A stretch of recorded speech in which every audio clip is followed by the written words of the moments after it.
Sesión 60. La última sesión de esta serie, en algunas semanas más vamos a comenzar con otra, pero este es quizá lo más esperado. Todos quieren saber de Apocalipsis. Última vez que van a ver el link para todo aquí, para las sesiones anteriores, van a seguir, no lo voy a parar, obvio, van a quedar ahí permanentemente. Y muy breve, aquí repaso de la sesión anterior, la más breve de todas. Primero Juan, segundo Juan y Judas tiene que ver con advertencia de las iglesias referente al falso profeta, falso maestro, falsa doctrina y derrotar el gnosticismo. Tercero Juan, generosidad para los misioneros, un pastor rebelde y lo mismo de arriba. Eso, nada más. ¿Por qué tan breve? Porque tenemos mucho material para ver hoy, entonces no quería aburrir con hacer un resumen demasiado largo de la sesión anterior. Sesión 60. Apocalipsis. Todas esas cosas que todos quieren conocer. El autor de Apocalipsis es Juan. Vimos la semana pasada que externo a la Biblia hay varios padres de la iglesia que valen que Juan, el apóstol Juan, es el autor de este libro. También el Evangelio de Juan y primero, segundo y tercero de Juan. Es el mismo autor de todos. Y aquí se identifica 4 veces durante el libro. Fecha escrita 95, 96, 97, igual hay discusión entre los expertos, pero ponte 96 más o menos. O sea, aproximadamente 63 años después de la crucifixión y resurrección de Jesús. Ha pasado bastante tiempo. Imagínense que Juan era joven en ese tiempo, cuando acompañó al Señor en su ministerio, y ahora es viejo. Algunos dicen 85, quizás 90 años, quizás más. Ya no es tan joven. Contexto histórico, el crecimiento, expansión y fuerte persecución de la iglesia. Pablo, Pedro y todos los demás apóstoles ya están muertos en este momento. Todo martirizado. El único que queda es Juan. Y él está exiliado en la isla de Patmos. Vamos a ver un poco más de eso durante la sesión hoy. Contexto geográfico, por lo tanto, Patmos hacia el cielo y el universo. O sea, todo. Este libro cubre todo. Versículo clave, Apocalipsis 1:3 y 1:19.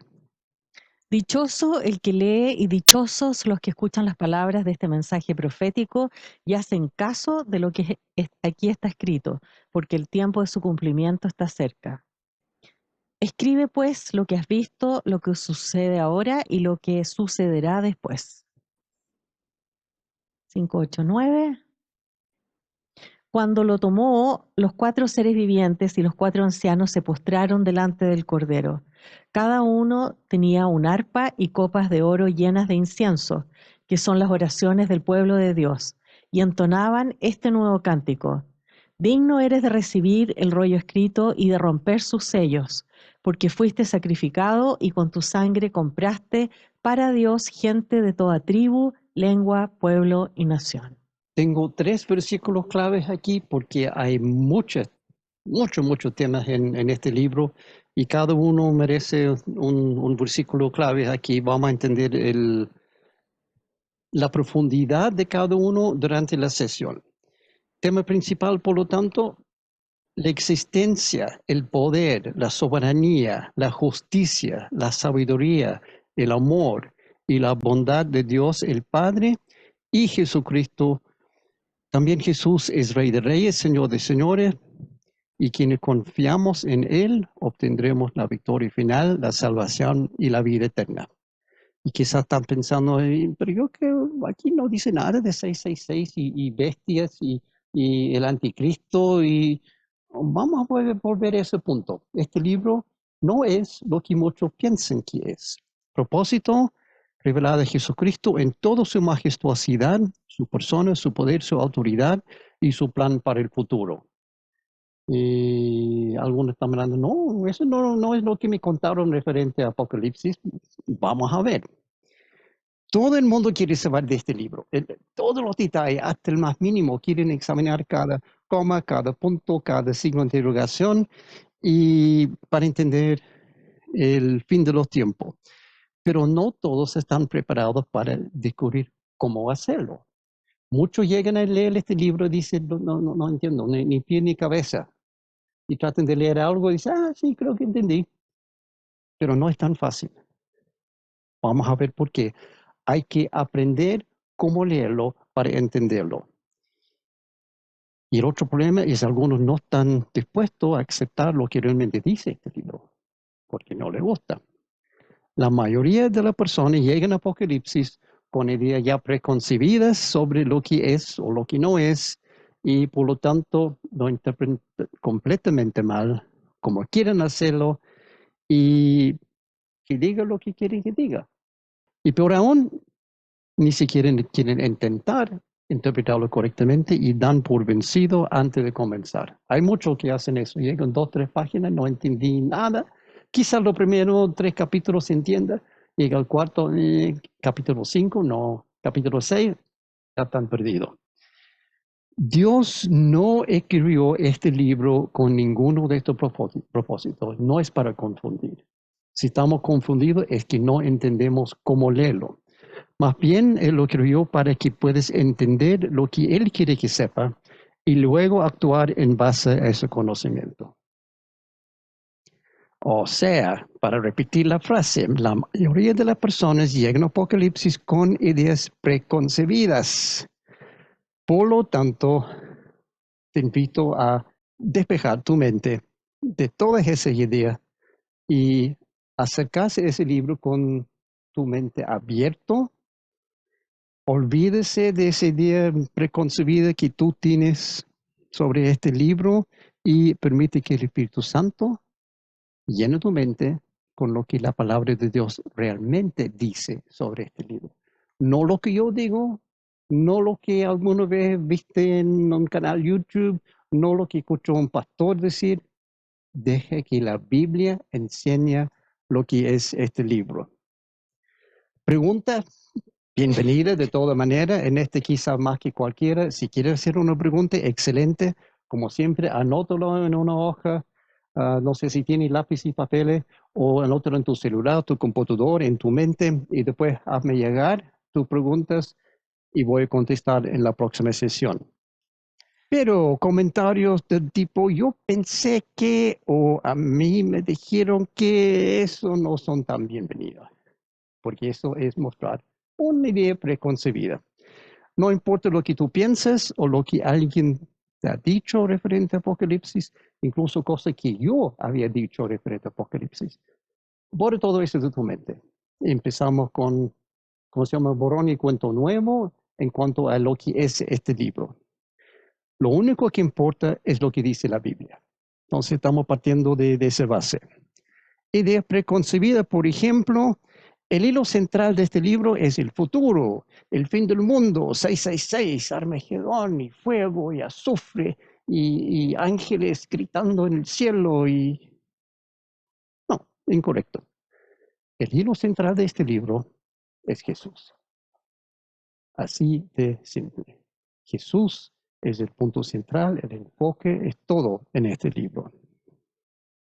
Segunda idea preconcebida, ¿por qué perder mi tiempo? Total, no se puede entender este libro, es tan complicado, tan deteriorado. No, ni siquiera voy a intentarlo. Mal. Algunos piensan que es demasiado complicado, todo simbólico, todo misterioso, y místico, enredado, esotérico y confuso. Algunos hasta dicen que Dios lo hizo así a propósito y no está permitido entenderlo. Había escuchado alguna vez a alguien decir eso. No, Apocalipsis está escrito para que no se entienda, a propósito. No es así. Definitivamente no es así. El mismo libro en sí nos dice cuál es su propósito. Versículo 1, la primera mitad del versículo 1. Esta es la revelación de Jesucristo que Dios le dio para mostrar a sus siervos lo que sin demora tiene que suceder. Está claro, ¿no? Desde el principio dice, el motivo, por lo tanto, de este libro no es esconder, sino mostrar. Entonces, ¿qué es lo que va a mostrar? Aquí también lo dice. Diferente a lo que muchos piensan referente al libro Propósito Central, no es revelar el futuro. ni las guerras finales, ni la bestia y fuego y humo y todo esto, tampoco la ira de Dios, el juicio final, nada de eso es el propósito de este libro. El propósito de este libro está ahí mismo, en las mismas palabras iniciales, al inicio. Esta es la revelación de Jesucristo. El propósito principal de este libro es de revelar a Jesús. Ese es el propósito del libro. Ahí lo dice, primeras palabras. Es para mostrarnos cómo es realmente el Rey de Reyes, el Señor de Señores, en toda su gloria, majestad, autoridad, poder, sabiduría y soberanía. Esta es la revelación de Jesucristo. Es para revelar Jesucristo. Ahora, algunos dicen, no, esa frase no es que se va a revelar Jesucristo. Es una revelación que Jesucristo nos da a nosotros. Y por la gramática en griego también se puede interpretar así. Es un poco ambiguo, pero mucho más probable cuando considere el contenido del libro es que esta frase significa que todo el libro en sí es para revelar Jesús al mundo, destacar quién es Él realmente y lo que Él hará pronto. Eso es el propósito, la revelación de Jesucristo. También queda claro que esta revelación de Jesús, o sea, el libro en sí, en cualquier de los dos casos, fue dado por Dios a Jesús con el motivo específico de informarnos acerca de lo que tiene que suceder muy pronto. Ahí estamos bien, tiene que ver con el futuro, pero lo que Jesús va a hacer en el futuro. Dios le dio para mostrar a sus siervos lo que sin demora tiene que suceder. Entonces, ¿de dónde viene el libro? De Dios. Desde el primer versículo del libro, el propósito queda muy claro: revelar y mostrar quién es Jesús y cuáles son las cosas que van a suceder, cuáles son las cosas que Jesús va a hacer. Algunos dicen, no, pero esto muestra lo que Dios va a hacer. Bueno, ¿quién es Jesús? Dios, obvio. Pero este libro tiene que ver con Jesús. La revelación para mostrar. Por lo tanto, no está prohibido entenderlo.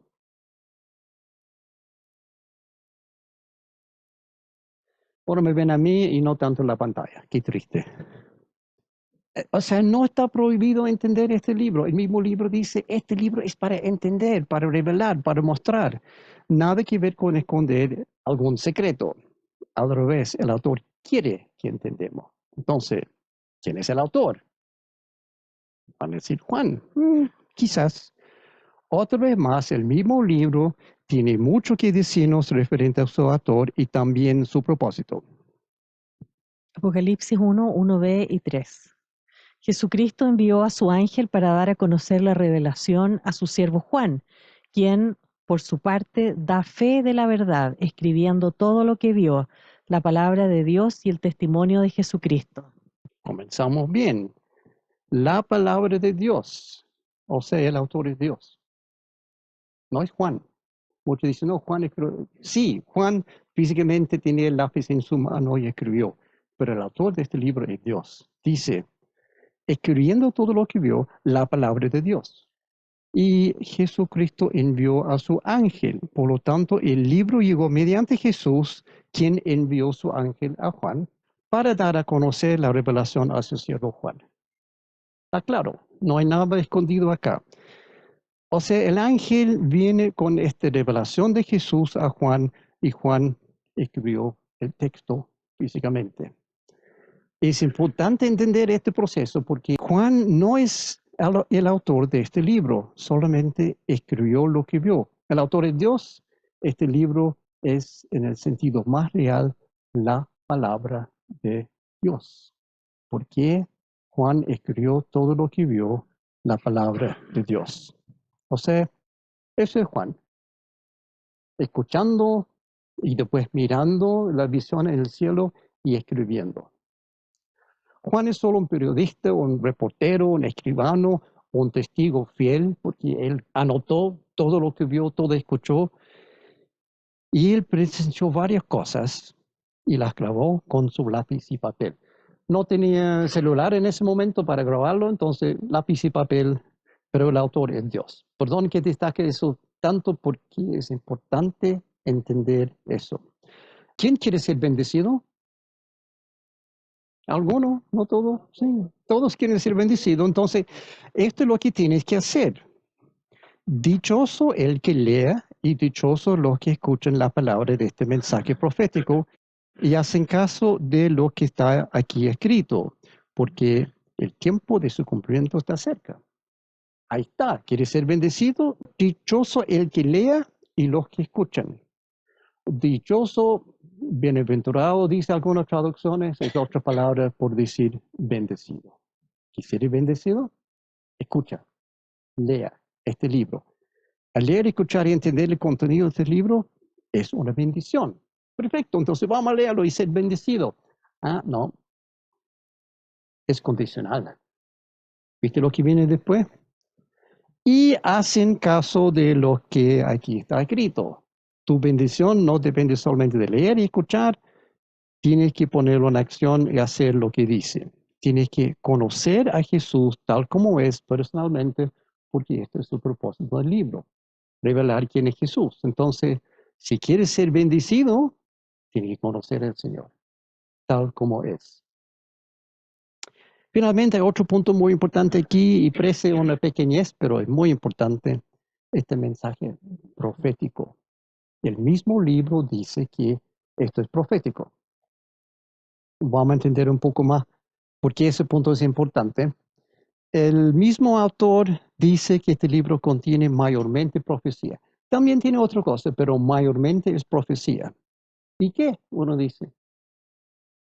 Muchos de los malentendidos referentes al libro nacen de la falta de entender este punto. Profecía tiene dos significados. Ya hemos visto muchas veces la palabra en sí quiere decir, un profeta es el que habla por Dios. Profecía es palabras habladas por un vocero referente a Dios.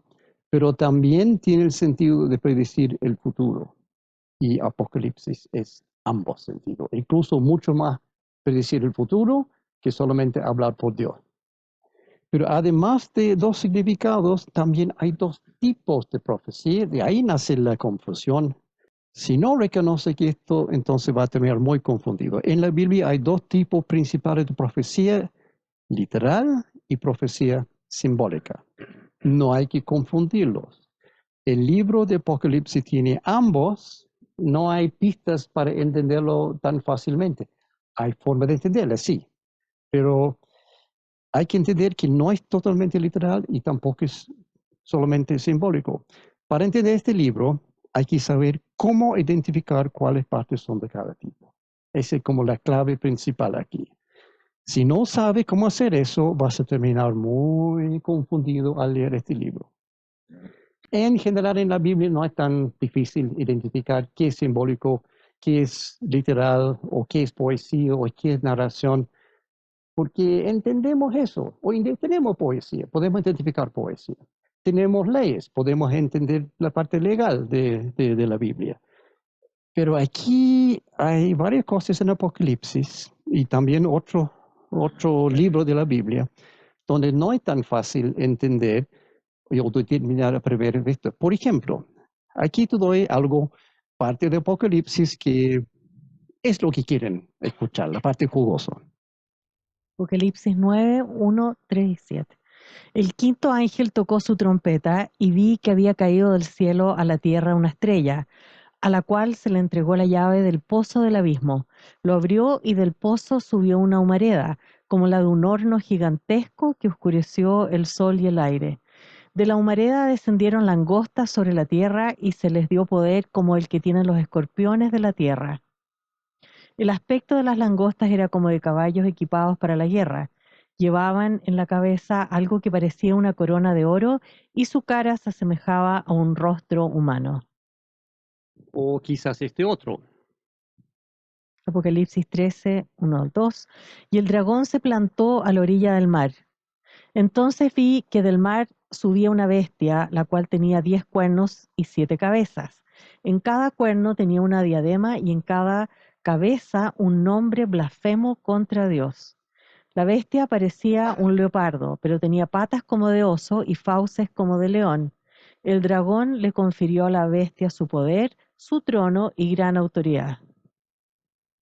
Eso es lo que todos quieren ver en Apocalipsis. Dragones y bestias y cosas en el mar y langostas que salen del abismo. Eso es lo que todos quieren saber. Pero ¿esto es real o simbólico? A primera vista, cuando leen esto, ¿qué estamos mirando aquí? La respuesta es ambos. Vamos a entender por qué. Y de ahí nacen muchos malentendidos. Todo tiene razón cuando dice es simbólico, sí. Si alguien diga esto literal, te tengo noticias. No hay dragones en el cielo, ni tampoco caminando en la tierra. La clave para descifrar estos casos curiosos, e incluso para descifrar todo el libro, está en reconocer que este libro está escrito en un estilo desconocido hoy. Por eso no podemos entenderlo. No es poesía, no es legal, no es narración, es algo diferente. El estilo de este libro se llama apocalíptico. Está nombrado así, obviamente, porque este libro es un buen ejemplo de este tipo de literatura. O sea, Apocalipsis no es poético, ni histórico, ni legislativo, ni narrativo, ni siquiera profético en el sentido normal. Es todo eso sí, pero es literatura apocalíptica, que es otro tipo de literatura que no se escribe hoy en día, por eso no podemos reconocerlo nosotros. Están mezclados dentro de este libro, poético, histórico, legislativo, narrativo, todo eso está en este libro, pero no en una forma que podemos reconocer fácilmente. Al no entender eso, tampoco puedes entender Apocalipsis. Esa es la base para entenderlo, reconocer que es un tipo desconocido para nosotros. Afortunadamente, no es difícil aprender cómo entenderlo. Primero, ¿qué significa la palabra Apocalipsis? Hoy en día, si alguien dice, no, eso fue un evento apocalíptico, o sea, pensamos en algo, calamidad extrema, algo catastrófico, destrucción total, obliteración, el fin del mundo, eso pensamos. Algo apocalíptico es terrible, pero no es el significado real de la palabra. En su sentido original, apocalipsis quiere decir revelar, desvelar o descubrir. Viene de dos palabras en griego, apo, que quiere decir desde, y kaleptein, que es cubrir, tapar, ocultar, esconder. O sea, es destapar, desocultar, desesconder. El concepto es sacar algo desde su escondite, destaparlo y mostrarlo plenamente. Es como en el escenario, abre la cortina y uno puede ver lo que está adentro. Antes estaba escondido y ahora queda claro lo que es realmente. Eso es Apocalipsis. Exactamente al revés de lo que pensamos. El propósito de este libro es bendecirnos mediante la revelación de cosas escondidas. Y podría agregar aquí la frase al final referente a Jesús. Ahí tenemos el significado real de este libro. El significado no es 666. El significado no es Armagedón, ni siquiera el juicio final. Todos están en el libro, sí, pero ahí está el propósito real. Revelarnos, bendecirnos y algo aún más específico.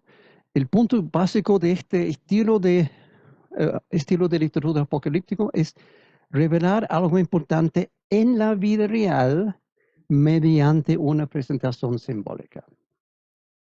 La forma de revelar cosas es por cosas increíbles, bestias y fuego, todo eso que no son reales, pero representan algo real en la tierra. La forma de presentar los hechos es mayormente simbólica, pero los hechos en sí son absolutamente reales. O sea, el dragón que vimos recién no es real. No existe un dragón de verdad en Apocalipsis. No es un dragón, una criatura que echa fuego por la boca, tiene jale grande y come a la persona. Ese dragón no existe. Sin embargo, el dragón representa algo muy real en el mundo real, el mundo espiritual, y algo muy poderoso, muy peligroso y muy aterrador. Por eso aquí la ilustración pone un dragón que es la cosa más poderosa, más aterrador, más peligroso que podría presentar. Entonces, esa cosa increíble que no existe representa algo que sí existe. Probablemente puedes adivinar quién es. Si ha leído el libro, van a saber quién es el dragón. No es un dragón de verdad, pero es Satanás. El dragón representa a Satanás. No hay un dragón, pero sí hay un Satanás. Este estilo apocalíptico no es usado hoy en día. ¿Cuándo fue la última vez que fuiste a la biblioteca y compraste un libro apocalíptico hoy en día? No, porque nadie escribe de esta forma. Pero desde los años 800 antes de Cristo, más o menos, hasta 200 después de Cristo, era un estilo conocido. Por lo tanto, los lectores originales, los que recibieron este libro, entendieron, porque era común en su época. Para nosotros, no entendemos, porque no es algo que estamos, para nosotros no es conocido. En la Biblia, los libros de Ezequiel, Daniel, Isaías, Amos, Abdías, Joel, Zacarías, parte de Mateo, Marcos, Lucas, 1 y 2 Corintios, 1 y 2 Tesalonicenses, Efesios y Hebreos son apocalípticos. No todos estos libros, pero parte de cada libro es apocalíptico. O sea, para entender bien, Ezequiel y Isaías tienen que entender este estilo apocalíptico. También hay varios libros externos a la Biblia que son apocalípticos de la misma época, pero hoy en día nada. Para la audiencia original, el estilo ya era conocido, entonces ellos podrían leerlo y entenderlo, pero nosotros no.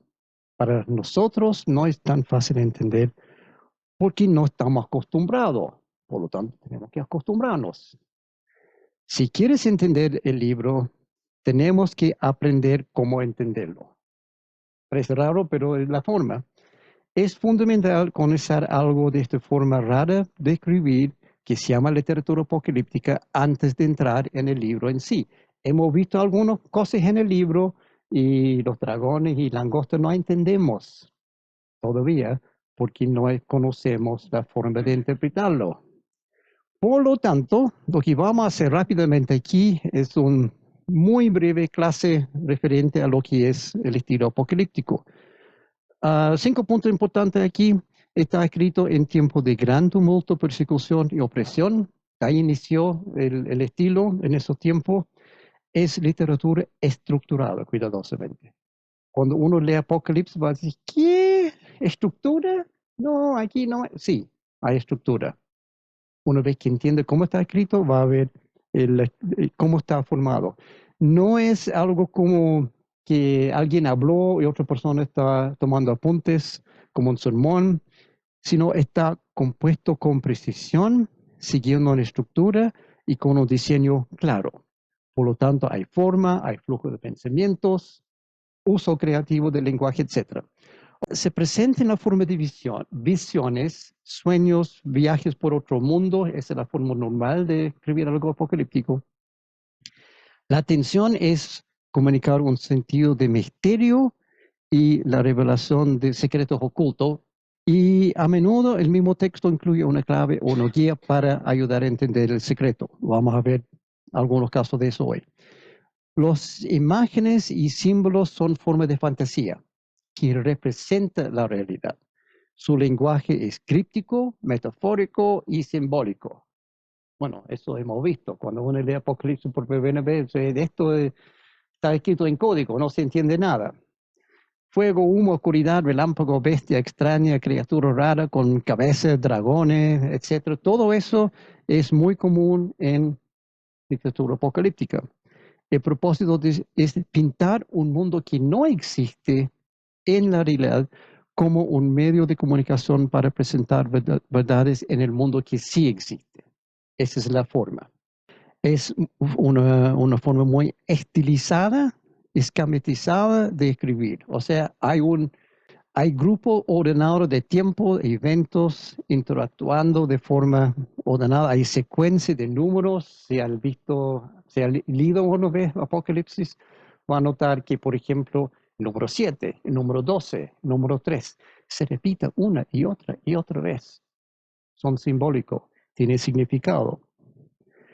Aunque la escritura y presentación son simbólicas, el mensaje de fondo no lo es. El mensaje es real, verdadero y generalmente claro, y generalmente es algo que uno no quiere escuchar. Por eso está presentado de una forma que da susto. Aquí tienes dos pinturas apocalípticas.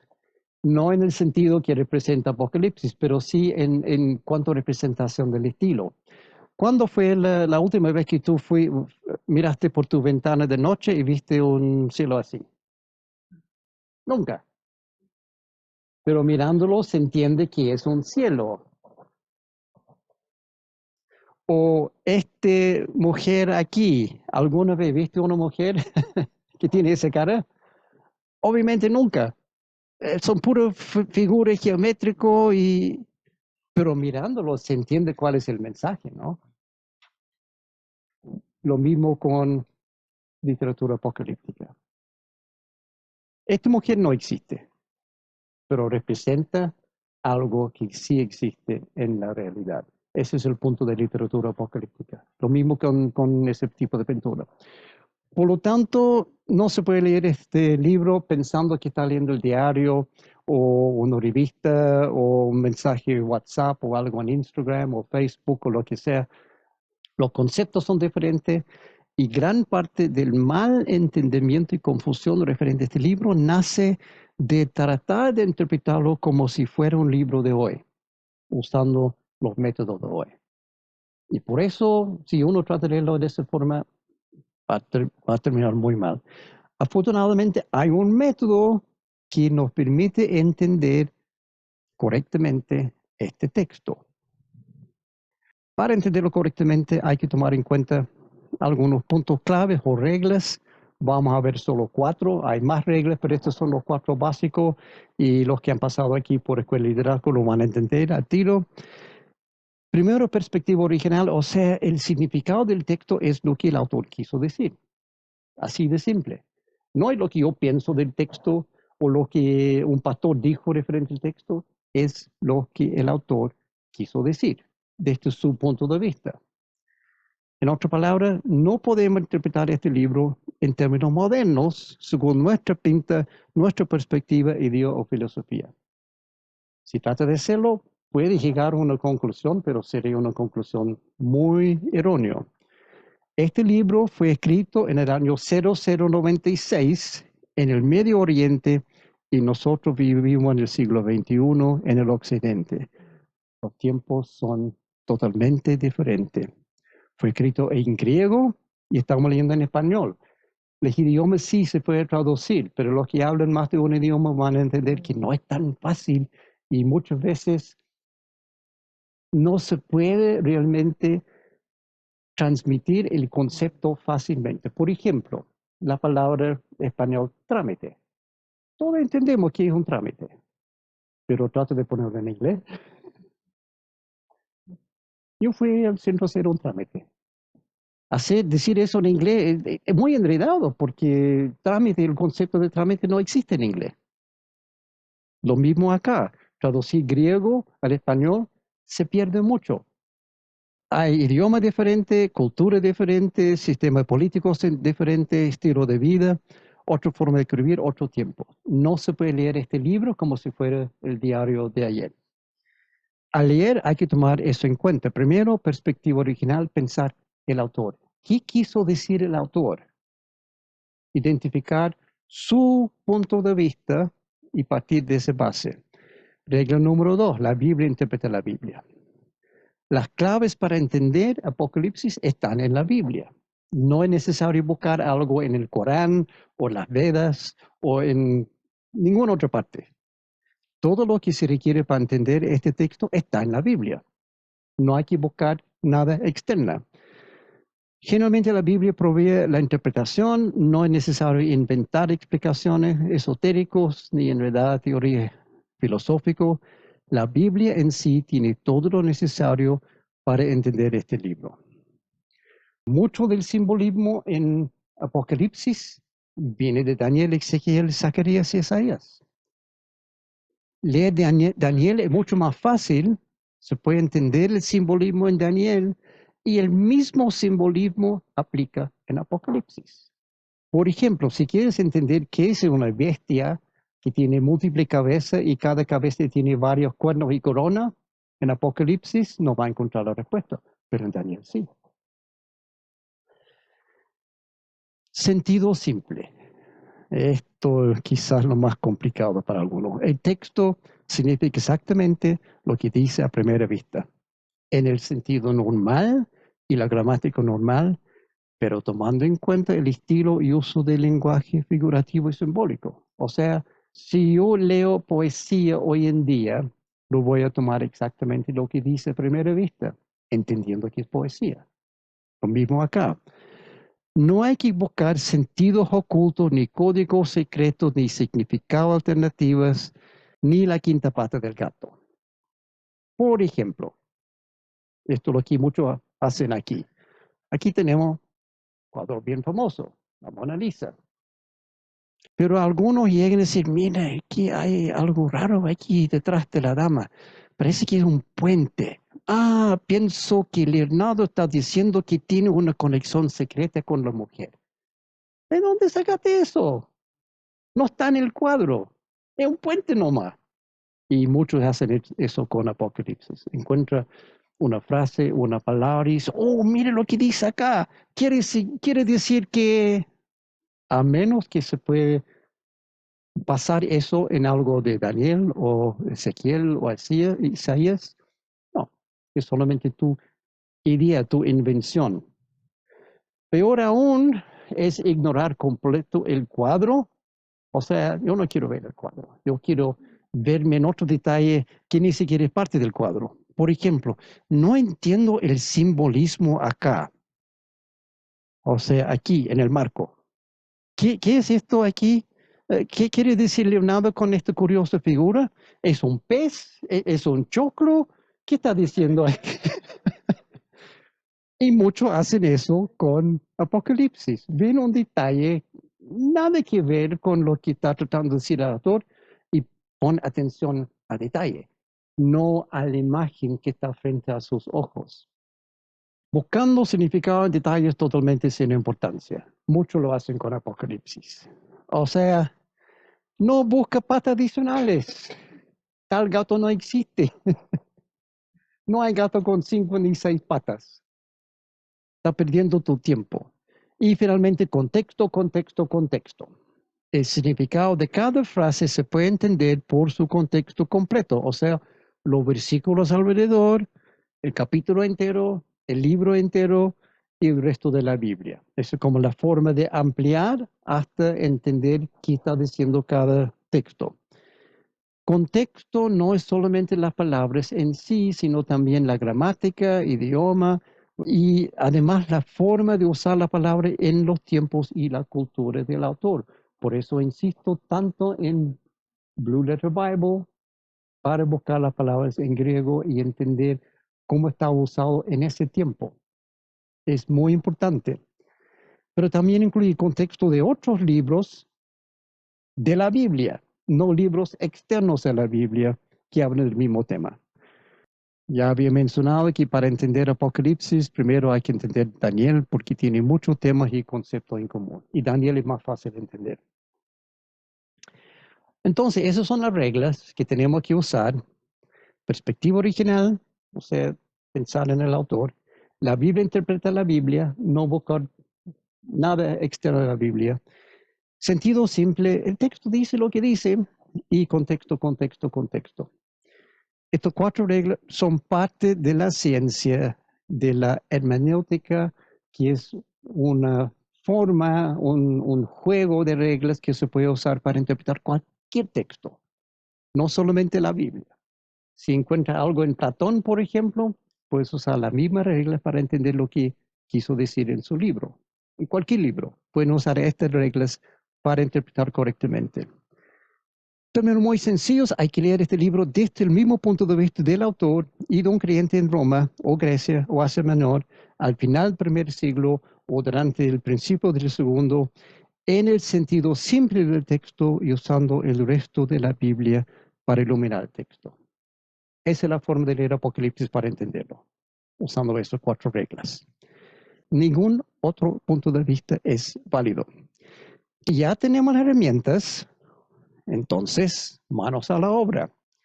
¿De qué época trata este libro? Cri, cri. Nadie se atreve porque no hemos visto la base para entenderlo. Bueno, ¿son los tiempos de Juan? ¿O son nuestros tiempos? ¿O otros tiempos históricos? ¿O el futuro? ¿O ningún tiempo específico? ¿Cómo podemos saber? Cuando Juan escribe que vio algo, ¿está hablando de lo que pasó antes, en su tiempo, o lo que va a pasar en nuestro futuro? ¿Cómo podemos aterrizar para determinar en qué tiempo están pasando las cosas? Usando la regla número 2 arriba. ¿Qué era la regla número 2? ¿Juan anotaron? Apocalipsis 1, 9 al 19. Vamos a ver, vamos a entender de qué época se trata. Yo, Juan, hermano de ustedes y compañero en la tribulación, en el reino y en la perseverancia en Jesús, me encontraba en la isla llamada Patmos por causa de la palabra de Dios y del testimonio de Jesús. Estaba yo en el Espíritu en el día del Señor y oí detrás de mí una gran voz como sonido de trompeta que decía: escribe en un libro lo que ves y envíalo a las 7 iglesias: a Éfeso, Esmirna, Pérgamo, Tiatira, Sardis, Filadelfia y Laodicea. Entonces me volví para ver de quién era la voz que hablaba conmigo, y al volverme vi 7 candelabros de oro. En medio de los candelabros vi a uno semejante al Hijo del Hombre, vestido con una túnica que le llegaba hasta los pies y ceñido por el pecho con un cinto de oro. Su cabeza y sus cabellos eran blancos como la blanca lana, como la nieve. Sus ojos eran como una llama de fuego. Sus pies se parecían al bronce bruñido cuando se le ha hecho refulgir en el horno, y su voz como el ruido de muchas aguas. En su mano derecha tenía 7 estrellas, y de su boca salía una espada aguda de 2 filos. Su rostro era como el sol cuando brilla con toda su fuerza. Cuando lo vi, caí como muerto a sus pies, y él puso su mano derecha sobre mí, diciendo: no temas, yo soy el primero y el último, y el que vive, y estuve muerto, pero ahora estoy vivo por los siglos de los siglos, y tengo las llaves de la muerte y del Hades. Escribe pues las cosas que has visto y las que son y las que han de suceder después de estas. Clave para entender los tiempos de este libro. Obviamente Juan aquí ve una visión de Jesús con algunas cosas simbólicas, sí, pero Jesús es real aquí. Él está mirando una visión de Jesús, Jesús está hablando. Y el punto clave aquí es el mandamiento de Jesús a Juan en versículo 19. Escribe pues las cosas que ha visto, las que son y las que han de suceder después de estas. Con eso tenemos la estructura del libro. Juan debe escribir referente a 3 cosas. El pasado, para él, las cosas que ha visto. El presente, para él, las que son en la visión que tiene de Jesús. Y el futuro, para él, las que han de ser después. Esa es la base para entender los tiempos de este libro. Y eso es exactamente lo que Juan hizo. De hecho, eso describe la estructura más básica del libro de Apocalipsis necesario para entender los tiempos. O sea, el mismo libro nos da su propio formato de tiempo. Estructura básica del libro Apocalipsis, por lo tanto, capítulo 1, las cosas que has visto. Capítulo 2 a 3, las que son. Y capítulo 4 a 22, las que han de ser después. Ahí están los tiempos. Claramente explicado y definido en el mismo libro. La mayor parte del libro, por lo tanto, es profecía del futuro. Capítulo 4 a 22. Las que han de ser después. Eso es profético. Lo que sucederá en los últimos tiempos, o por lo menos después de los tiempos de Juan. Pero comenzando en el capítulo 4. Ahí empiezan las cosas que han de ser después. Hasta capítulo 4 son las cosas o en el pasado para Juan o en el presente para Juan. Entonces, ¿qué hay de la visión de Juan y de las cosas raras que ha visto, las cosas que ha visto?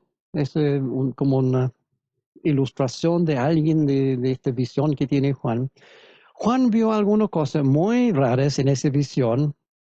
Jesús es real, sí, pero otra cosa no.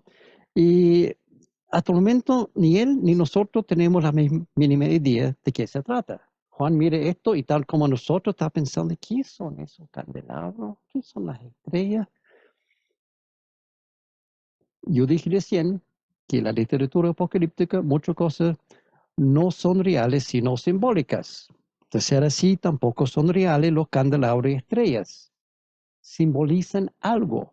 ¿Y cómo podemos saber qué es que simbolizan? ¿Dónde encontramos la respuesta? Bueno, muchas veces en literatura apocalíptica el mismo texto revela los símbolos. Y esto es lo que sucede acá. Apocalipsis 1:20. Jesús dice, esta es la explicación del misterio de las 7 estrellas que viste en mi mano derecha y de los 7 candelabros de oro. Las 7 estrellas son los ángeles de las 7 iglesias y los 7 candelabros son las 7 iglesias. Aquí está el simbolismo. No hay que buscar cosas esotéricas para entender. Estrellas son ángeles y candelabros son iglesias. Punto. Jesús lo dice. El simbolismo queda claro porque el mismo texto del libro explica aquí estrellas son ángeles, literalmente mensajeros, y candelabros son iglesias. Ahora, no vamos a entrar en detalle, pero por capítulo 2 y capítulo 3 entendemos que estos ángeles o mensajeros probablemente son los pastores de las iglesias o los que están a cargo de la iglesia físicamente. No estamos hablando de ángeles seres celestiales, estamos hablando de mensajeros que están a cargo de la iglesia, probablemente. Este de presentar un símbolo y poco de explicarlo es típico de literatura apocalíptica. En Daniel ocurre muchas veces. Daniel está ahí mirando una cosa, no tiene idea de lo que está sucediendo y pregunta al ángel. O simplemente el ángel dice, ¿entendiste eso? No tengo idea. Oh, eso es. Ocurre muchas veces en Daniel y aquí en literatura apocalíptica en general. Por lo tanto, si está leyendo Apocalipsis o Daniel o Ezequiel, encuentras algo raro que tú pienses simbólica, sigue leyendo, porque lo más probable es que va a aparecer un ángel o alguien para explicar la simbología. No para en este momento para pensar, ¿qué sería una estrella? ¿Qué sería un candelabro? Sigue leyendo. Muy a menudo va a llegar un ángel u otra persona en la visión para revelar la verdad. La segunda sección del libro, las cosas que son, consiste de 7 cartas a las 7 iglesias que están en Asia. Apocalipsis 1:4 y después 10 al 11. Yo, Juan, escribo a las 7 iglesias que están en la provincia de Asia. Gracia y paz a ustedes de parte de aquel que es y que era y que ha de venir, y de parte de los 7 espíritus que están delante de su trono. En el día del Señor vino sobre mí el Espíritu y oí detrás de mí una voz fuerte, como de trompeta, que decía, escribe en un libro lo que veas y envíalo a las 7 iglesias, a Éfeso, Esmirna, Pérgamo, Tiatira, Sardis, Filadelfia y la Odisea. Nota algo muy importante aquí, que a primera vista no tiene mucho significado. Escriba en un libro lo que ves. Tiempo presente. No el pasado, no el futuro, lo que ves. ¿Y qué está mirando Juan en este momento? Está mirando a Jesús. ¿Y qué? ¿Por qué es importante? La palabra de Jesús, lo que ves, establece que Juan está escribiendo en la tierra, en el mundo real, en su propio tiempo real, durante esta parte inicial de la visión. No está en el cielo, está plantado en la tierra, en la isla Patmos, y está escribiendo. Y Jesús dice, escribe lo que ves, lo que veo. El Señor tiene candelabros alrededor, tiene estrella en la mano. Y sigue escribiendo, escribiendo y escribe 7 cartas a 7 iglesias. O sea, no hemos llegado aún a la visión del futuro. Por el mismo texto sabemos que esto es presente para Juan. ¿Y qué? Que están en la provincia de Asia. Las 7 iglesias también son reales. Existen en el mismo tiempo cuando Juan escribe, están en la provincia. O sea, no son iglesias que van a existir en el futuro o que existieron en el pasado, están en la provincia. No son iglesias futuras que van a existir algún día, son iglesias que ya existen en el tiempo de Juan y que él conoce tan cerca de donde está él, y probablemente él ha visitado en persona más que una vez a todas las iglesias. No sabemos con certeza, pero es muy probable que él había visitado a todas estas iglesias. Vamos a entender la importancia de este punto pequeño en un momento, porque aquí parece no es tan importante, pero sí es importante. Entonces, Juan debe escribir un solo libro, no 7 libros, es un solo libro que incluye 7 cartas, y este libro tiene que mandar a las iglesias que están en Asia. Al escribir este libro, Juan se encuentra en el exilio debido a su fe cristiana en la isla de Patmos. Esa es la isla de Patmos, tomado desde el aire o satélite.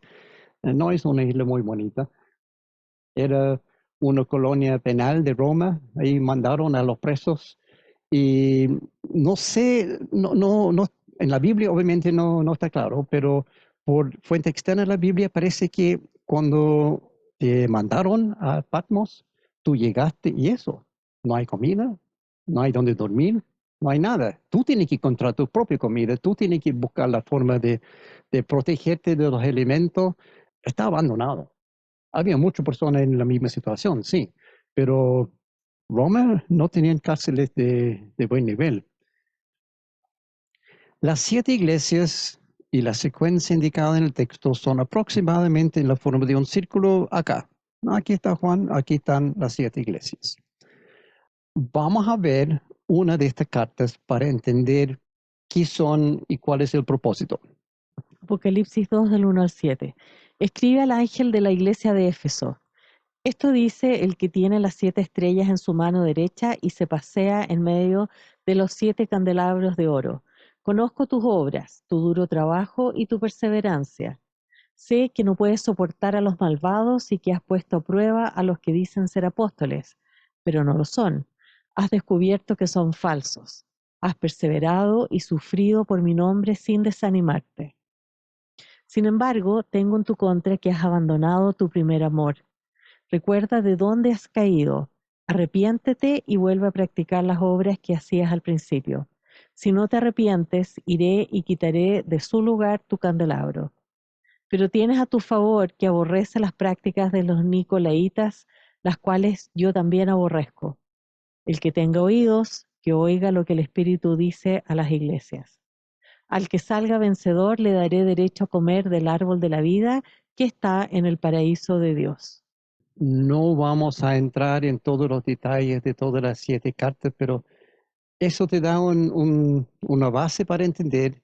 Todas las 7 cartas son muy similares en el sentido de que comienza con la misma frase: escribe al ángel de la iglesia en nombre de la ciudad. Por eso entendemos que la palabra ángel aquí es el pastor, porque no tiene sentido escribir una carta a un ángel que está en el cielo, pero sí tiene sentido escribir una carta al pastor que está a cargo de la iglesia.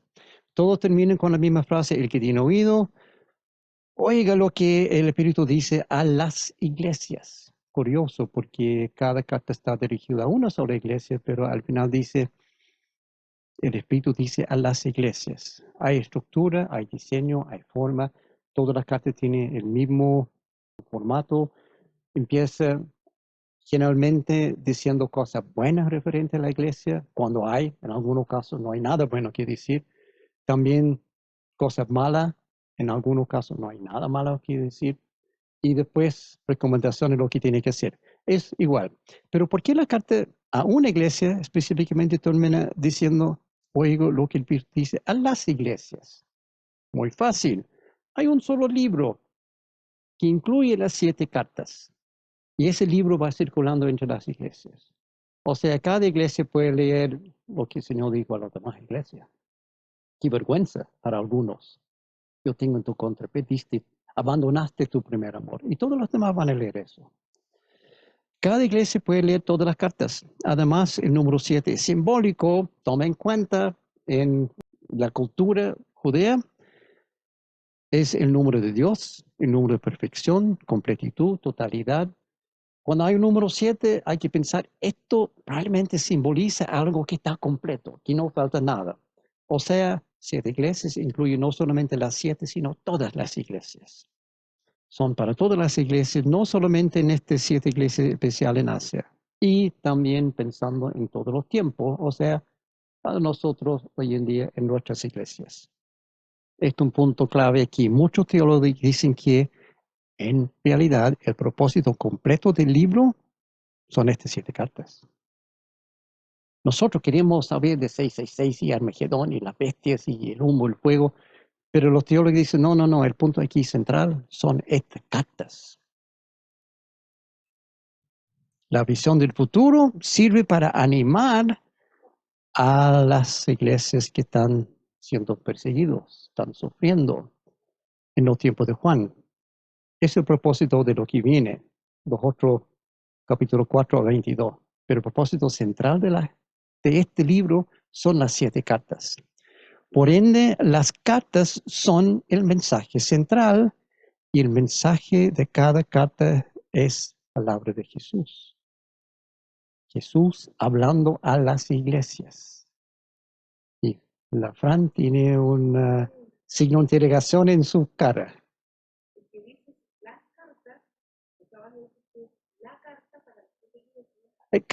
Sí, hay 7 cartas. Cada carta está dirigida a una iglesia específica, pero todos van a leer las cartas y van a decir, oh, mira lo que dice la Odisea, mira lo que dice Esmirna. Y el libro completo iba circulando. No es que Juan escribió 7 libros, escribió un solo libro en la misma forma que nosotros lo tenemos hoy en día, que incluye 7 cartas.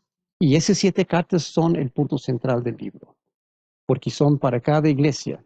Y para todas las iglesias, sí, pero específicamente cada iglesia tenía su amonestación, su algo a favor, y también al final dice el que vencerá y algo que viene para el futuro. El punto aquí, el mensaje de cada carta es palabra de Jesús. Cada una de las 7 cartas son palabras de Jesús para una iglesia, pero podemos tomarlo también para nosotros porque son 7. ¿Hay algún significado simbólico en la secuencia de las iglesias? Porque aquí Jesús dice Éfeso, Mirna, Pérgamo, Tiatira, Sardes, Filadelfia, Laodicea y no otra. ¿Por qué no empezó con primero Sardes, después Pérgamo, después Éfeso, después Filadelfia? ¿Por qué en esa secuencia? Y algunos piensan, algo filosófico, algo esotérico aquí, algún significado tiene que tener. Hay personas, por ejemplo, que tratan de imponer importancia espiritual o histórica o esotérico en esa secuencia, diciendo que cada iglesia representa un aspecto de la vida espiritual o una época histórica, en cuyo caso nosotros vivimos hoy en la época de la Odisea, se supone. Algunos dicen que en el año 31 empezó la edad de Éfeso, en el año 100 empezó la edad de Esmirna, y bla, bla, bla, y en el año 1844 empezó la edad de la Odisea. Ahora, ¿cómo llegaron a esta fecha? No tengo más mínima idea. Hay alguna base, me imagino, pero el punto aquí es nada que ver. El libro en sí excluye esa interpretación.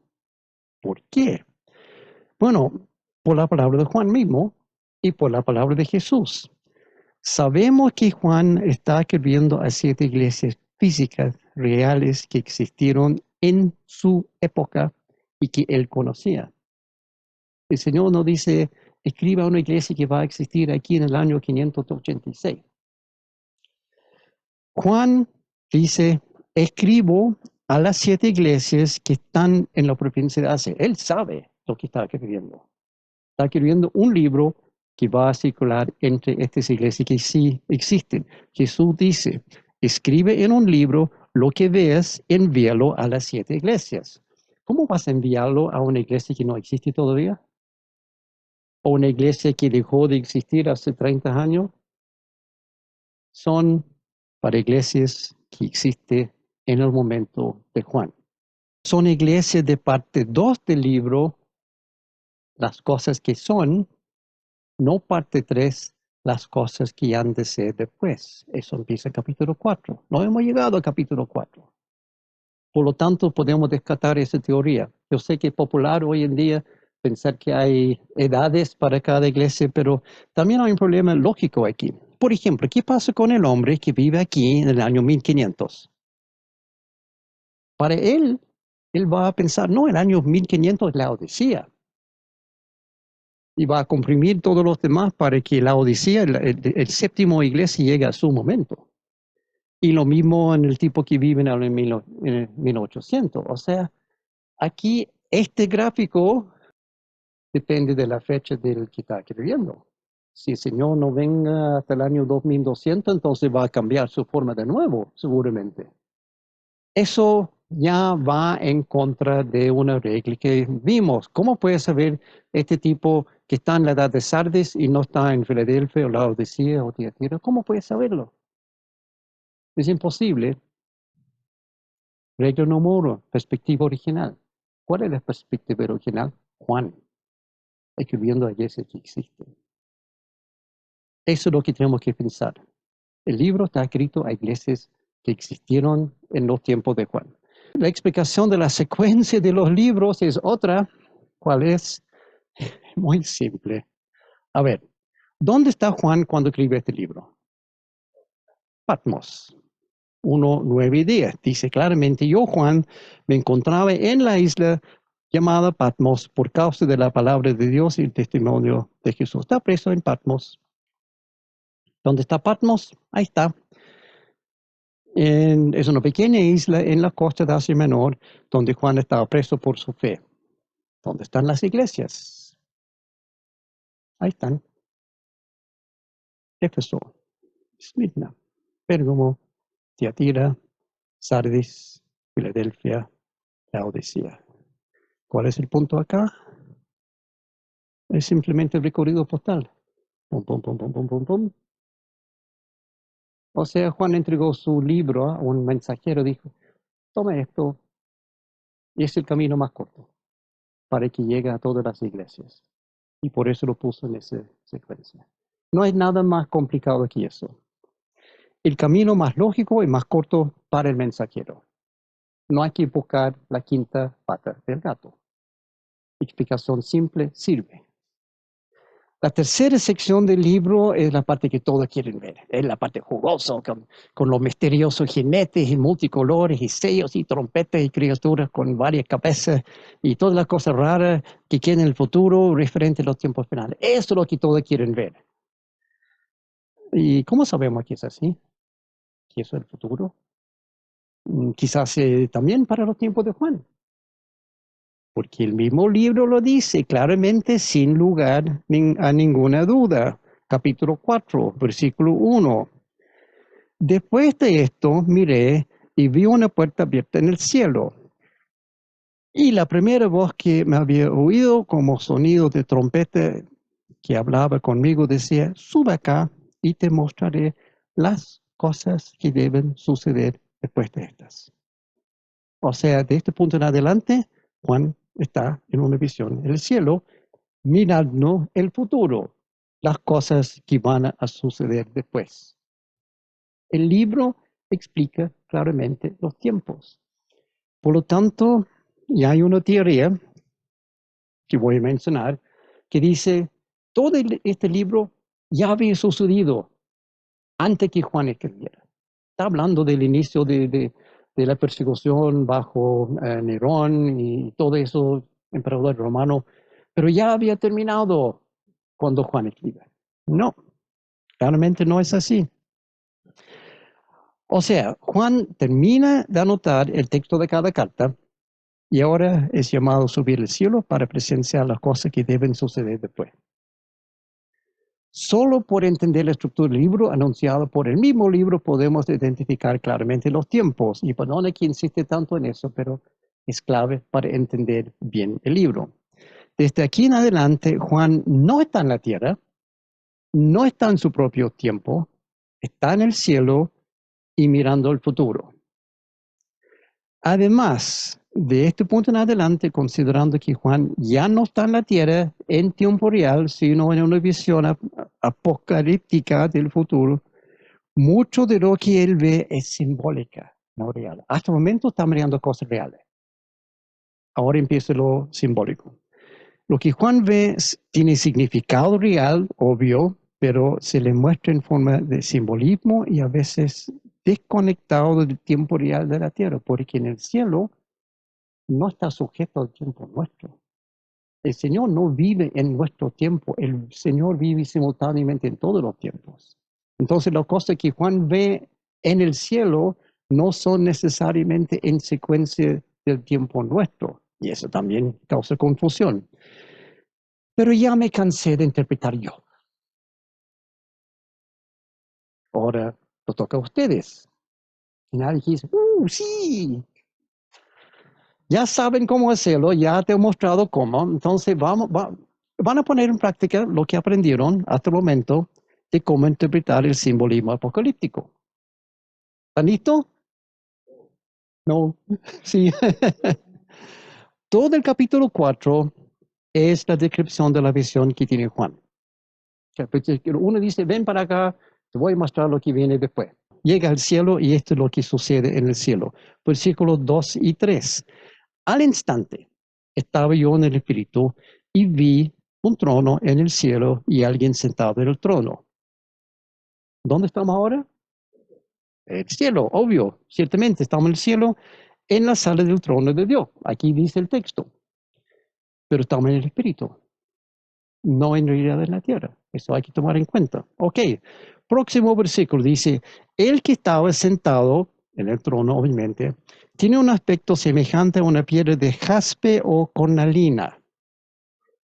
Eso es jaspe, eso es cornalina. O sea, ¿eso es real o simbólico? ¿Dios está hecho de piedras? Obviamente no. Dios no está hecho de piedra.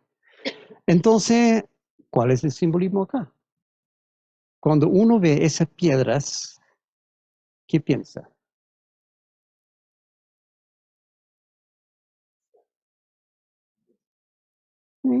Belleza, sí.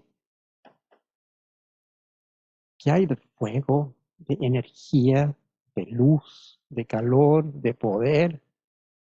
Aquí no se nota muy bien en la proyección, pero estos son piedras brillantes. Reflejan mucho la luz. Cuando llega a la casa pueden bajar el PowerPoint y ver cómo están en realidad.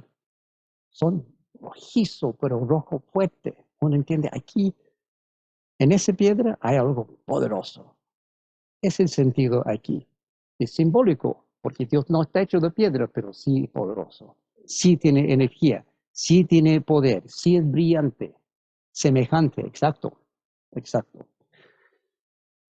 Alrededor del trono había un arco iris que se asemejaba a una esmeralda. Rodeaban el trono otros 24 tronos en los que estaban sentados 24 ancianos vestidos de blanco y con una corona de oro en la cabeza. ¿Un arco iris hecho de esmeralda?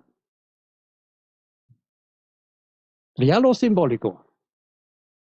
Simbólico, obvio. No se puede hacer un arco iris de esmeralda. ¿Cuál es tu impresión aquí? ¿Un arco iris hecho de esmeralda? Otra vez. Brillante, poder, luz, precioso. Esos son todo lo que uno piensa en ver una esmeralda con buena luz, es lo que está reflejado aquí. Del trono salían relámpagos, estruendos y truenos. O sea, hay una tormenta eléctrica sobre el trono de Dios. Ya lo simbólico. ¿Realmente hay una tormenta eléctrica encima del trono de Dios? ¿Qué representa una tormenta eléctrica para nosotros? Poder, ruido, esfuerzo. Eso es la imagen que el Espíritu Santo está tratando de pintar aquí. El que está sentado en el trono tiene poder, tiene fuerza. Delante del trono ardían 7 antorchas de fuego, que son los 7 espíritus de Dios. ¿Real o simbólico? Ahí estamos llegando a un punto. El espíritu de Dios es una antorcha. Hay que poner combustible y prenderlo con fuego para... Es simbólico, claro. ¿Y qué representa una antorcha? Nuevamente, poder, energía, fuego, iluminación. Los espíritus de Dios o el espíritu de Dios es así. ¿Y por qué 7? Porque hay 7 espíritus de Dios. Eso vimos antes en otra sesión. El número de la perfección. O sea, el espíritu de Dios es perfecto. No falta nada, no sobre nada. Aquí dice los, porque tiene que sumar a 7, pero el espíritu de Dios es perfecto. Ilumina todo. Esa es la simbología que hay aquí en las antorchas. No es que Dios tiene 7 espíritus. Eso vimos algunas semanas atrás. Y había algo parecido a un mar de vidrio como de cristal transparente. Vamos a llegar a eso después. En el centro, alrededor del trono, había 4 seres vivientes cubiertos de ojos por delante y por detrás. ¿Alguna vez has visto una criatura que tiene ojos por todos lados? ¿Qué significan los ojos de la criatura? Que ve todo. ¿Viste que no es tan complicado esto? No son criaturas que tienen ojos por todos lados. Son criaturas que ven todo. O sea, Dios ve todo. Los espíritus de Dios ven todo. No hay nada oculto. 4, 7 al 11. El primero de los 7 seres vivientes era semejante a un león, el segundo un becerro, el tercero tenía rostro como de hombre, el cuarto era semejante a un águila en vuelo.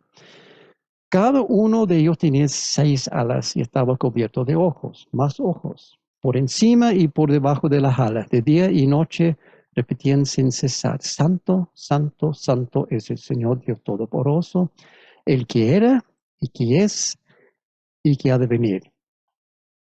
Cada vez que estos seres vivientes daban gloria, honra y acción de gracias al que estaba sentado en el trono, al que vive por los siglos de los siglos, los 24 ancianos se postraban ante él y adoraban al que vive por los siglos de los siglos, y deponían sus coronas delante del trono, exclamando: Digno eres, Señor y Dios nuestro, de recibir la gloria, la honra y el poder, porque tú creaste todas las cosas. Por tu voluntad existen y fueron creadas.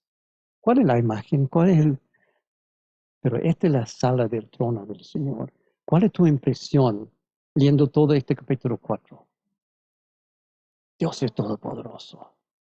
Hay que reverenciarlo. Aquí hay 24 ancianos que tienen coronas, o sea, son realeza o están reconocidos con realeza. Y ellos se postran ante el Señor. Dice: esta corona que yo tengo, no soy digno. Tú, Señor, tú eres digno. Toma mi corona. Yo no soy digno. Aquí podemos entender la reverencia que merece el Señor, el respeto que merece el Señor.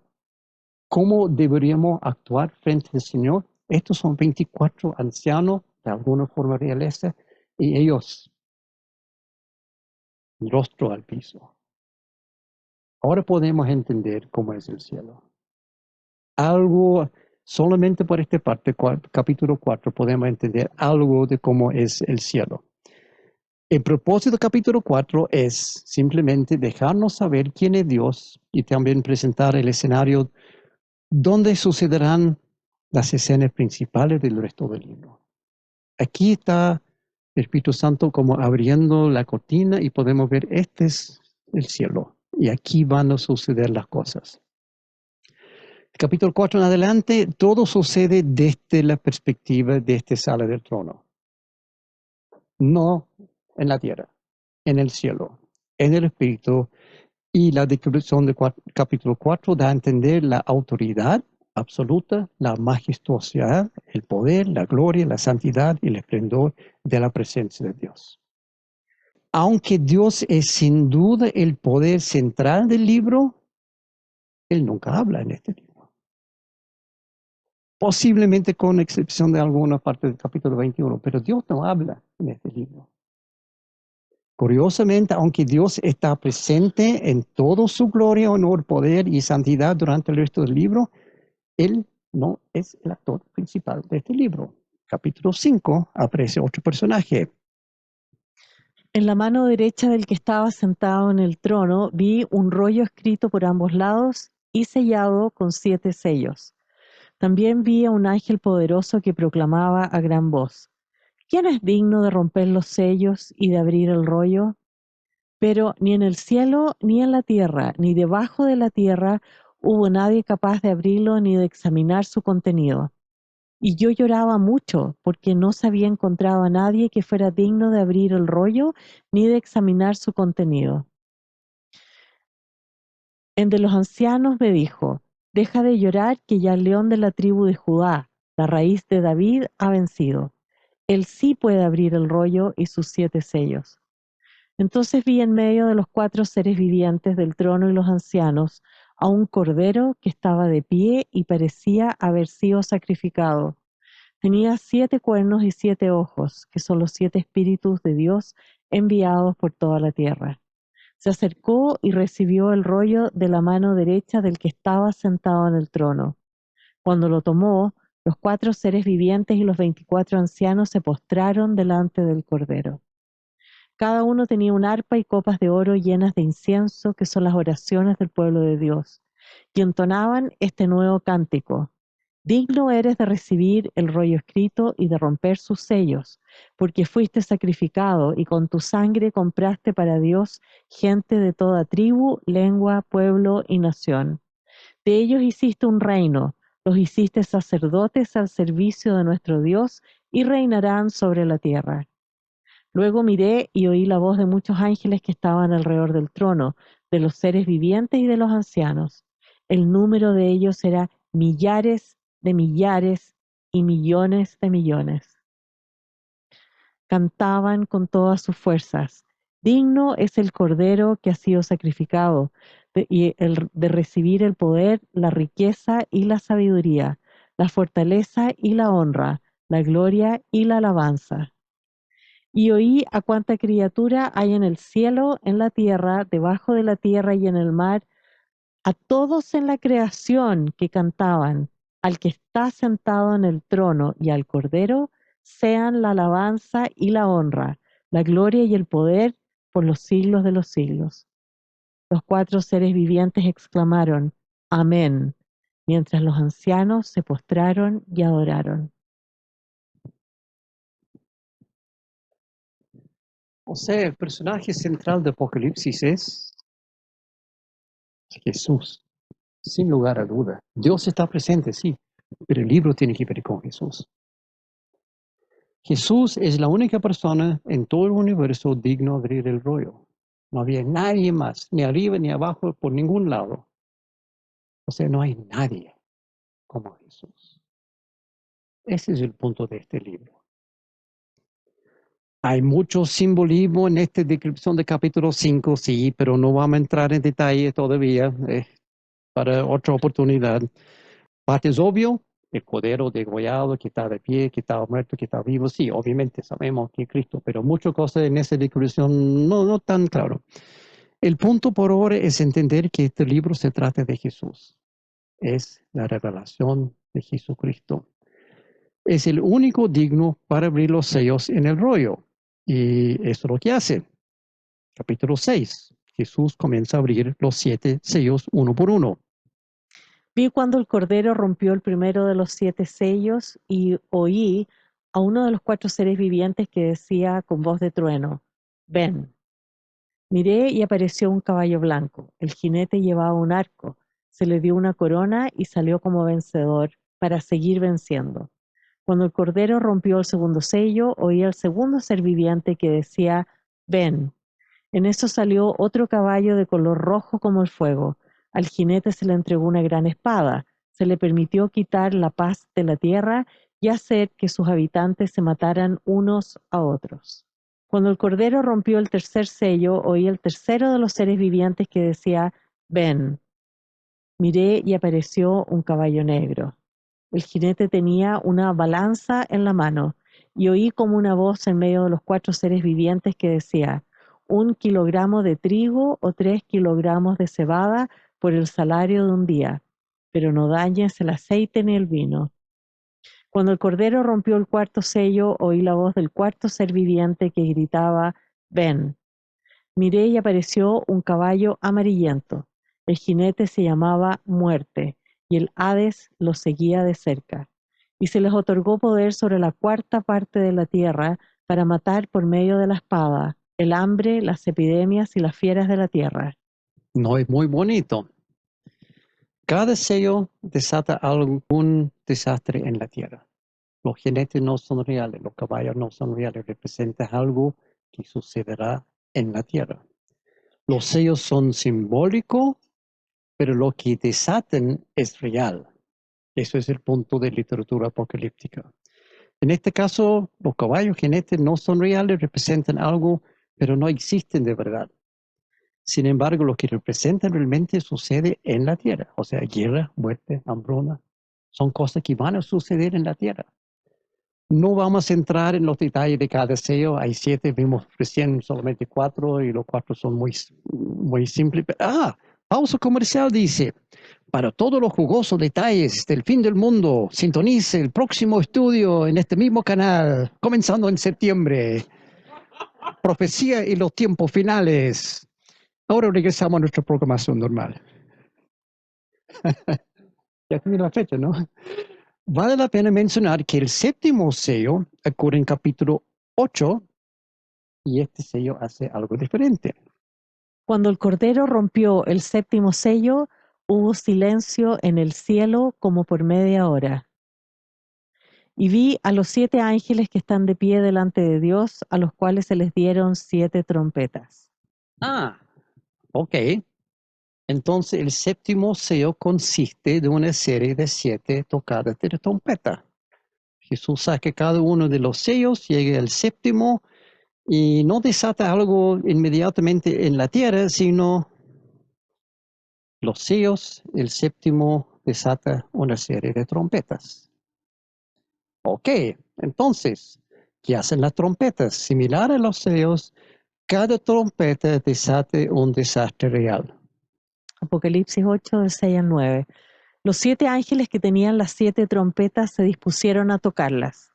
El primero tocó su trompeta y fueron arrojados sobre la tierra granizo y fuego mezclados con sangre, y quemó la 3ª parte de la tierra, la 3ª parte de los árboles y toda la hierba verde.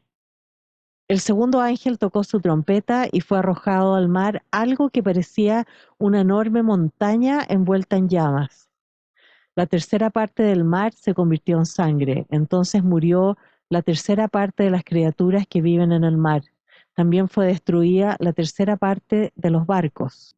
Tampoco vamos a entrar en los detalles de los trompetas, pero se nota, cada trompeta, los trompetas no son reales, pero lo que sucede en la tierra sí es real. El 7.º trompeta se toca en capítulo 11, 11:15 dice, tocó el 7.º ángel su trompeta y en el cielo resonaron fuertes voces que decían, el reino del mundo ha pasado a ser de nuestro Señor y de su Cristo, y Él reinará por los siglos de los siglos. Ahí toca, capítulo 11, versículo 15. Sin embargo, el efecto de esa trompeta no ocurre hasta el capítulo 15. Vi en el cielo otra señal grande y maravillosa, 7 ángeles con las 7 plagas, que son las últimas, pues con ellas se consumará la ira de Dios. Uno de los 4 seres vivientes dio a cada uno de los 7 ángeles una copa de oro llena del furor de Dios, quien vive por los siglos de los siglos. La 7.ª trompeta consiste de una serie de 7 copas. Ahí tenemos la serie y cómo funciona, sellos, trompetas, copas. Similar a los 7 sellos y 7 trompetas, cada copa desata un desastre en la tierra, pero ahora en la forma de una plaga. 11:15. Vi una voz que desde el templo decía a gritos a los 7 ángeles, vayan y derramen sobre la tierra las 7 copas del furor de Dios. El primer ángel fue y derramó su copa sobre la tierra, y entonces a toda la gente que tenía la marca de la bestia y que adoraba su imagen le salió una llaga maligna y repugnante. El segundo ángel derramó su copa sobre el mar, y el mar se convirtió en sangre como la de una persona muerta, y murió todo ser viviente que habita en el mar. Tampoco vamos a entrar en los detalles de la copa. Jesús pone en marcha toda esta serie, porque Jesús es el centro del libro. Él desata todo esto. Primero, la serie de 7 sellos, donde el séptimo sello es 7 trompetas, y donde la séptima trompeta es una serie de 7 copas. Y aquí tampoco vamos a entrar en detalles. Aquí, otra pausa comercial. Hay que parar. Profecías y tiempo final en septiembre. Anota en tu calendario. Ok, resumen hasta el momento, muy rápidamente. Juan ve a Jesús en una visión en la vida real en Patmos. Debe escribir 3 cosas, las que ha visto, las que son y las que han de ser después. Parte 1 del libro es la visión de Jesús, estrellas y candelabros. Parte 2, las que son, Juan escribe 7 cartas a las 7 iglesias. Cada carta incluye palabras a favor, palabras en contra de una iglesia, amonestaciones, promesas y algo para el que venciere. En parte 3, las que han de ser después, Juan tiene otra visión, la sala del trono de Dios en el cielo. Aparece en el escenario Jesús, el único digno de abrir los 7 sellos. Cada sello desata un desastre en la tierra. El séptimo sello es una serie de 7 trompetas. Cada trompeta desata un desastre. La séptima trompeta es una serie de 7 copas. Cada copa desata una plaga. Estamos claros hasta el momento, ¿no? Esto no es tan difícil. Y pensaron que es complicado de entender Apocalipsis. No es tan complicado, ya estamos en más de la mitad. Ok, después sucede un montón de otras cosas más, especialmente 21.1. Después vio un cielo nuevo, una tierra nueva, porque el primer cielo y primera tierra habían dejado de existir. Lo mismo que el mar, y todo termina. Fin, muchas gracias, buenas noches. Nos vemos en el próximo estudio. No. Ok, déjeme explicar. Claramente en 90 minutos no podemos estudiar todo el libro de Apocalipsis, no es posible. El propósito del estudio de hoy ha sido solamente de presentar una introducción muy breve a Apocalipsis, muy básica, para demostrar que no es tan complicado de entender. Creo que hemos logrado cumplir con eso. Todo lo que hemos visto no es complicado de entender porque sabemos cuáles son las reglas y qué es la literatura apocalíptica. Hay reglas para ayudarnos a entender el significado, y las claves para descifrar el simbolismo están en el mismo libro. En el estudio que comienza el 5 de septiembre, vamos a profundizar los detalles de este libro, vamos a tomarlo en su contexto, que es profecía.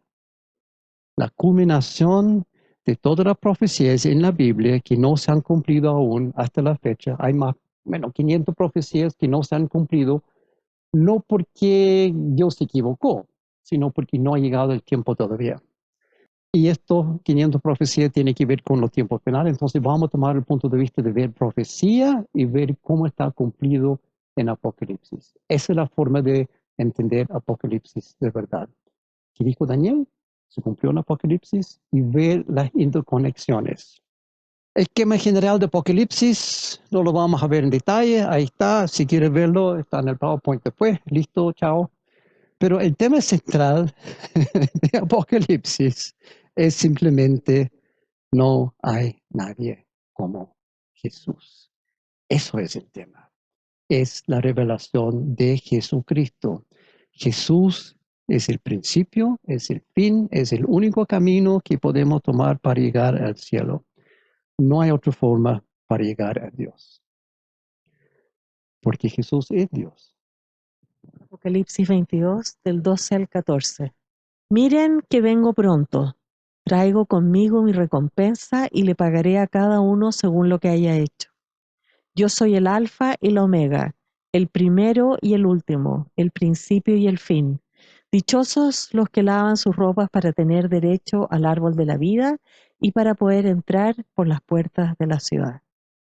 Apocalipsis 22, 16, 7 y 20, 21. Yo, Jesús, he enviado a mi ángel para darles testimonio de estas cosas que conciernen a las iglesias. Yo soy la raíz y la descendencia de David, la brillante estrella de la mañana. El espíritu y la novia dicen, ven. Y el que escuche, diga, ven. El que tenga sed, venga. Y el que quiera, tome gratuitamente del agua de la vida. El que da testimonio de estas cosas dice, sí, vengo pronto. Amén. Ven, Señor Jesús. Y la gracia del Señor Jesús sea con todos. Amén. Así termina la Biblia. Yo digo amén. Ven, Señor Jesús. Esto vamos a profundizar, como dije, de aquí a un mes más. Continuará la próxima sesión con todas estas cosas que no hemos visto hoy, pero que todos quieren ver. Y eso se llama profecía y los tiempos finales. Anota en tu calendario, 5 de septiembre, aquí mismo. Y aquí, como siempre, las conexiones, apunte, pregunta, WhatsApp. Si tienes una pregunta, los que están en transmisión, los que están aquí en la sala, si no entendiste algo hoy, por favor, mándeme una pregunta aquí, palabra@i-ccc.cl. Ahí lo voy a recibir y para el 5 de septiembre voy a tener la respuesta.